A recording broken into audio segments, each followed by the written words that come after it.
Hi, my name is Rob Celani. This is presentation 2 for accounting ethics, accounting 6650. I chose to talk about Harry Marco Polo's. The article that discussed his story is called The Whistleblower. It was by Kerber from 2009. The first thing I want to do is just to name the whistleblower steps or discuss the whistleblower steps. Next, I'll kind of tell Mr. Marco Polo's story, and then I'll talk about how he followed these steps. So the first step is to approach your immediate supervisor if they're not involved in the ethical issue you're trying to resolve. The second is to discuss the issue with your family. The third is to take it to the next level, meaning the next higher level of management in your company. The fourth is to contact your company's ethics officer or ombudsman.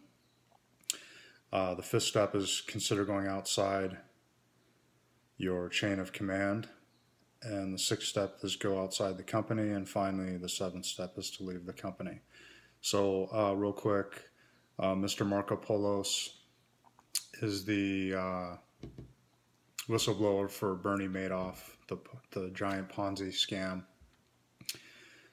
He basically was asked to, within his company, he worked for a different company called Rampart Investment Management. He was asked by his bosses to figure out how Bernie Madoff was being so successful with his investments over time in up markets, down markets. It didn't really matter what the market was doing. Mr. Madoff was able to have these consistent and high returns. Anyway, okay, so getting back to the steps and how Mr. Marco Polos followed them. The first thing is he was with a separate company, so we're not talking about a whistleblower like an internal whistleblower of his company.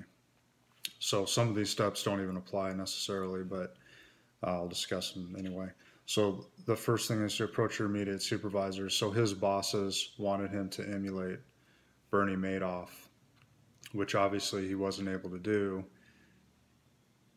because Bernie Madoff was cheating and he was trying to figure out how he could get these returns without cheating. So I'm sure he notified his bosses at his company. The article doesn't really say that, but I assume that he was mystified and wanted to express that he wasn't able to figure out how this guy was doing it.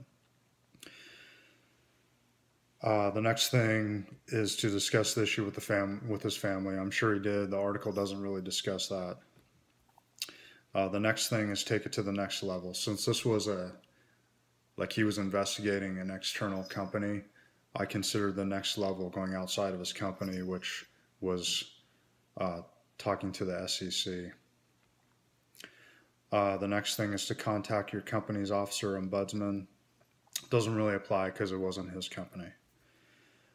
Consider going outside your chain of command. So this one does apply in a way. He continuously contacted the SEC. He didn't get a lot of positive results from that, but he kept doing it.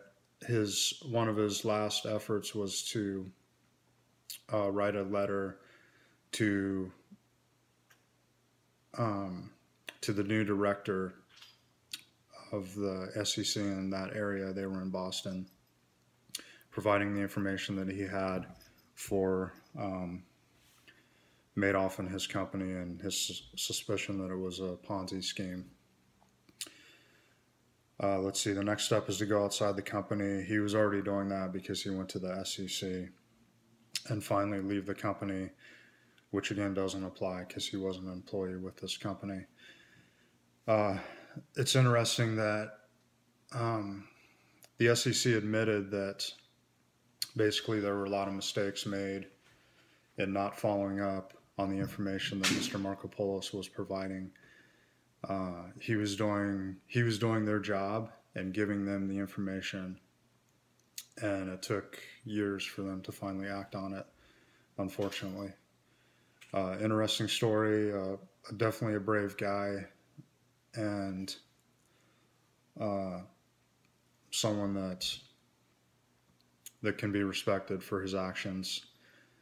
There was the idea that he could gain financial reward, but in the end, that wasn't his motivation. Thank you. Bye.